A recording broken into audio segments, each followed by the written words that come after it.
The book Tale of Two Cities is set in Paris and London. London? London. Two cities. And it is set between the years of 1775 and 1793. During a time of political unrest and social unrest, there's murder, backstabbing, imprisonment, treason, death, misery, unhappiness with the caste and social system, revolution. I mean, come on. Miss Gray? Miss Gray, can you hear me? Sidney Carton. At the beginning, he's kind of a jerk. He's an alcoholic. I mean, he's a lawyer, for God's sake.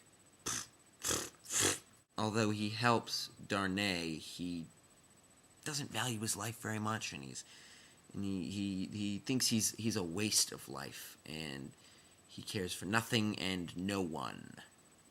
But he falls in love with a girl. He's really dynamic in the fact that eventually he gives up his own life. He sacrifices his own life for the happiness of his beloved and switches places with Darnay, which I think is really neat.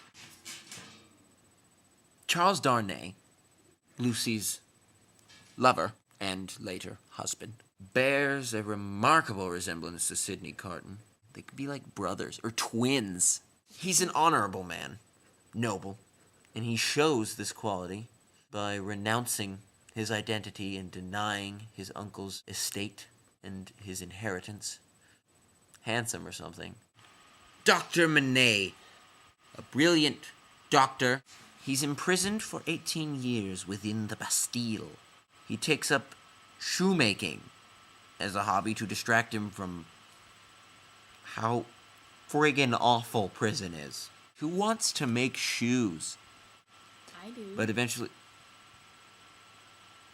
eventually he overcomes his past. He proves to be a kind father. He loves his daughter. The Marquis Evremond, Charles Darnay's uncle, is like the poster child for jerks and cruelty. I mean, he runs a kid over. The kid dies, and he doesn't even bat an eyelash. Madame Defarge is just a jerk. She's crazy. She spends, like, almost the whole book knitting a blanket that has a list of names of people she wants to kill. Who does that? She does. And she's just vengeful and violent and bloodthirsty and wants to kill people, a lot of people. Two themes that I identified in Tale of Two Cities. The importance of change and the fact that power corrupts. Grab people. Okay, shh. The Marquis Evremond is a concept that supports both of these themes. He is a pillar of corruption. He is pure evil. He is cruel, vile, violent, and vengeful. He represents the importance of change. Because he never changed, he was killed.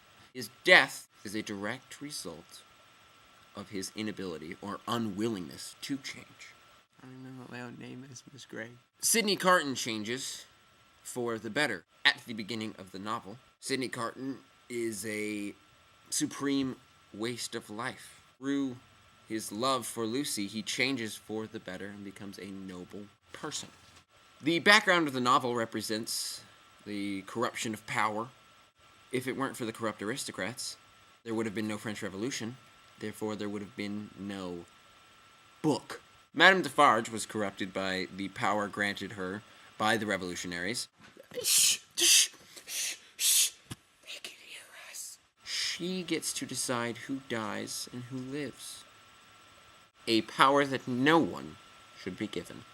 She uses that power to attempt to execute Dr. Manet, Lucy, and her daughter. Lucy's love is a force of change, in that it transformed Carton from a useless waste of space to someone who, in the end, does something good with his life.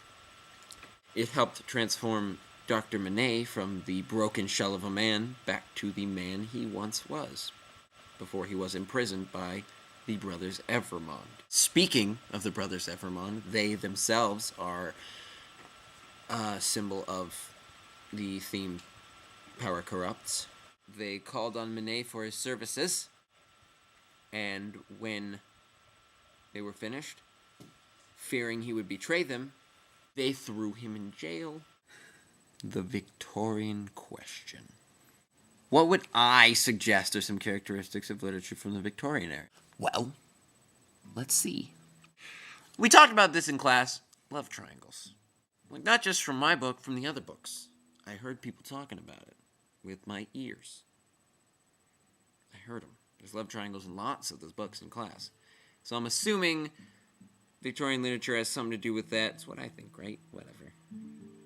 You know, I think it deals a lot with death, imprisonment, and betrayal. Grim aspects of life, really.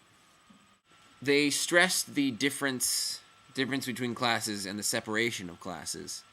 Perhaps how wrong they were. Maybe. Victorian literature focused a lot on revolution or change. They wanted change for the better. I have a feeling that Victorian writers, maybe just Charles Dickens, I have a feeling they didn't like rich people. 'Cause, yeah, he killed a lot of them. Like, a lot of them. Don't do it. Hey, Grant.